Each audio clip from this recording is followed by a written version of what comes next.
This is a packet of a biscuit of a very famous brand. ये part भी एक बड़े packet का पार्ट, एंड इसके अंदर भी जब हम खोलेंगे you guys will be able to see a plastic tray inside. Packet में ये पैकेट था, एंड ये पैकेट को जब खोला इसके अंदर भी एक प्लास्टिक ट्रे है। So there is a lot of plastic used in the packaging of food materials which needs to be changed. Good morning guys, my name is Saurabh Meena and जैसा कि you guys know जितने भी हमारे food products होते हैं, जितने भी packaging हमारी होती है प्रोडक्ट्स की, and everything is being done by plastic.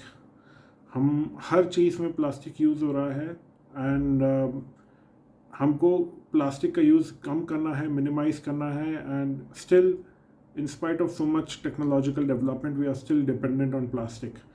And recently एक न्यूज़ आई थी, ये न्यूज़ है 10 जनवरी की, and I had saved this news that Hotel Management Institute in Indore prepares edible crockery to replace plastic.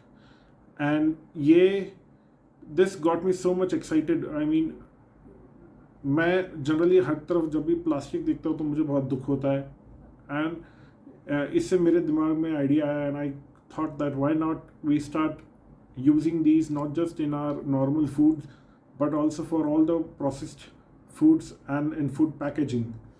If we are able to replace plastic, जैसा कि आपने पहले video में देखा था कि जो प्लास्टिक ट्रे यूज़ होता है बिस्किट के पैकेट में, वो भी एक प्लास्टिक रैपर में होता है, and that is also part of a packet again which also uses plastic. So if we can use such edible crockery in all our food packaging, so it will be of great help, and we'll be able to save our environment from the plastic pollution. That's all. Thank you.